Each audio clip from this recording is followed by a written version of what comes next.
Welcome to Pigeon River Farm, doing farming right. I'm Robert Brown, the owner of Pigeon River Farm. Thank you for viewing. Good evening. In this episode, we're going to discuss homesteading, but no homestead or no small farm is complete without livestock. I really wanted to talk about livestock in this session here.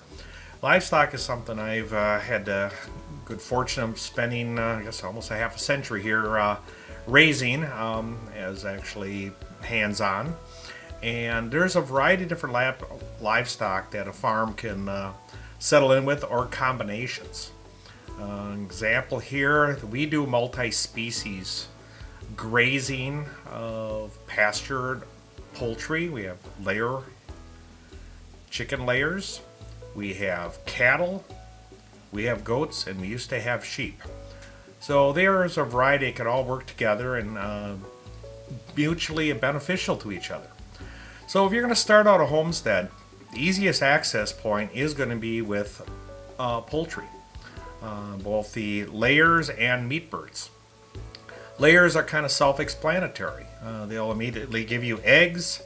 They really are beneficial to the environment. They do a great job of taking care of insects. They take a great job of putting manure, scratching everything up, and clearing out the understory, depending if they're in wooded area or such. They do a great job there. Meat birds, on the other hand, are also very beneficial. The challenge with that is the processing. If you're just going to process for yourself, it's really no big deal of processing a bird. If you've never done it before, it takes a little bit of stomach fortitude to get through the process.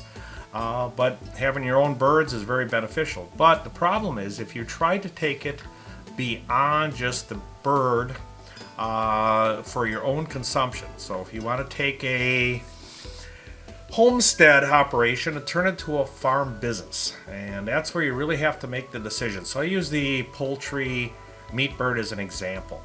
If you're going to simply just raise it for yourself, really little or no problem on acreage of anything from small 1 acre to maybe hundreds of acres. But the single bird or small flock for your own use is really just that, for your own use. But if you want to take it to the next level, depending on what state you're in and municipality and so on, you're going to have some requirements on processing. In many states, you can process birds on the farm for a profit and sell the meat off the farm and maybe at a farmer's market.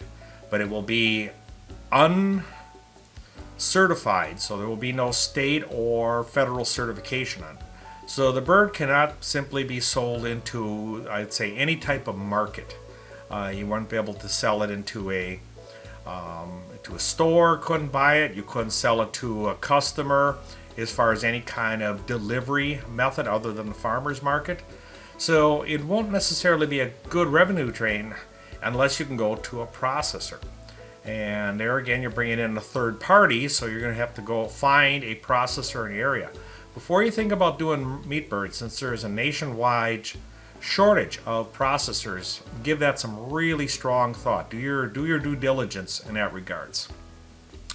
Back to the eggs. We raise eggs commercially. We both sell on the farm. We have a state egg license. We sell on the farm, and we additionally work through a distributor that sells into a variety of health food stores into the central Wisconsin area. And that is a very successful business for us. We're really, really happy, put out a high quality product. Same thing, eggs can be profitable, but there's a thin margin. It isn't a get rich quick plan by any means, nothing farming is, but eggs specifically, there's relatively low margin. We do a lot of things that are real specialized, so we're able to bring in a little more profit simply because we do the pasture birds and we do soy free. Now we're getting to feed. Feeding of the poultry is something that we've done both. We've done it actually both on farm with all the processing, and now I have actually sold all my equipment to an Amish guy that is actually doing the processing for many other farms and ourselves. So we're doing all the feed processing and then we just simply take a gravity wagon over and bring it back. So a little larger scale. We're at about 400 birds, heading towards 600. So it's a good size for our operation, what we want to do. The next type of livestock that can be very good is going to be sheep. Sheep can be used both for meat product, for lamb, and also for the wool. We have done them both. I never did any shearing. I had that done professionally. I had somebody come and do the shearing. There again, a relatively low margin, at least in our region here, as far as the wool. You have to have the wool almost perfect, and since we keep the animals on pasture, we had a lot of contamination of the wool, weeds and burrs and so on. It reduced the value significantly. So that wasn't a good fit for us. Additionally, we did lambs, and lambs were a very good value. We were real happy with them. The problem or the challenge that we had was the birthing. And as I'm going to talk about goats next, birthing is one of the challenges. We kept the ram with them, so that's a male sheep, and we didn't have very good control, bad management on my part. Management is key to controlling the time of year that the ewes got bred. So one of the things you got to be challenged, winter time is very difficult to have little lambs born. So we decided over time that there just wasn't enough margin and benefit to raising a sheep. On the other hand, we've been doing meat goats for quite some time. We don't do anything with dairy, but we do meat goats, and that has seemed like it's a real healthy market for us. The meat goats, or the goats, pasture very well, and they complement unlike the sheep, and the sheep is mainly because they're purely a grass eater, they don't complement the cattle very well. In the case of the goats, they complement the cattle extremely well. What they do is they actually will eat the weeds and such that the cattle don't. So they've been a really good fit. We can multi-leverage our pasture. So again, another value to consider what kind of livestock. So goats have worked for us. They do kid or have babies on the pasture in the summertime, but any winter we actually bring them into the barn. They're too fragile.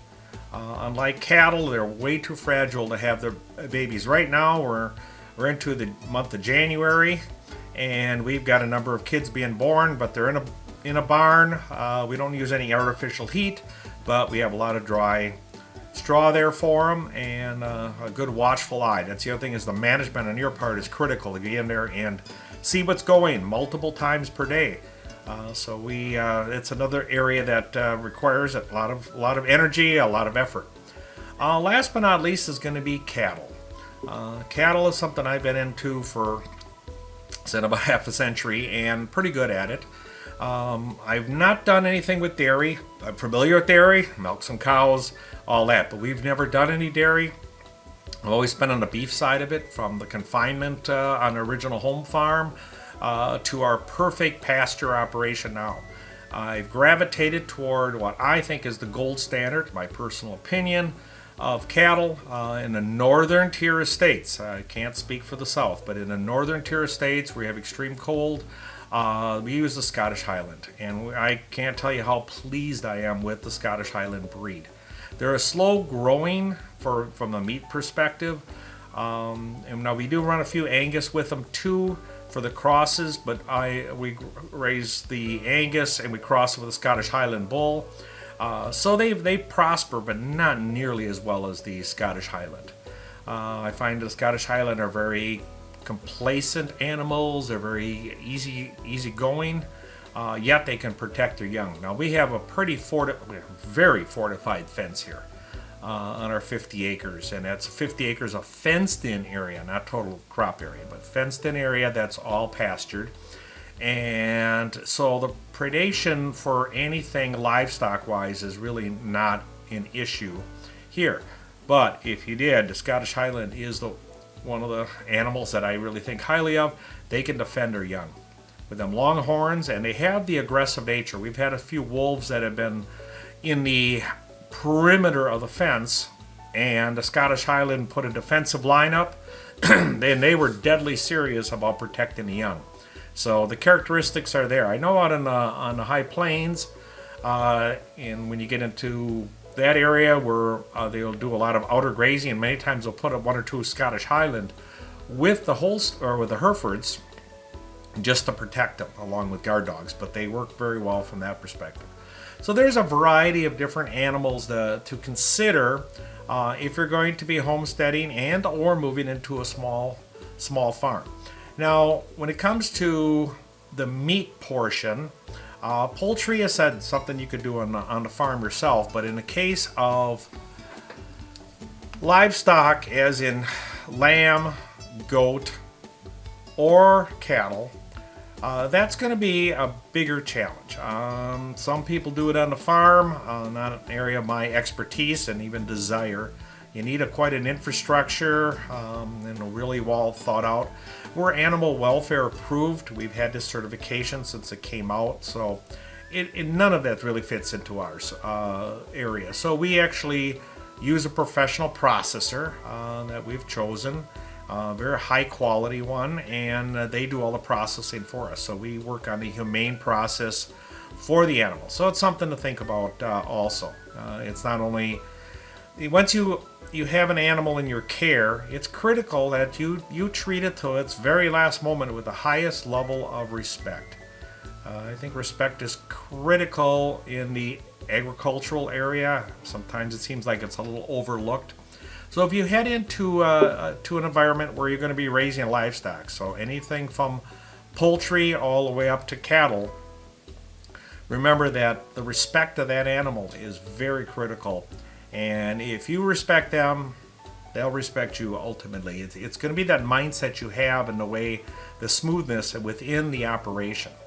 So with that said, I want to thank you very much, and I will be continuing this talk into more detail upcoming. So have a great evening and talk to you soon.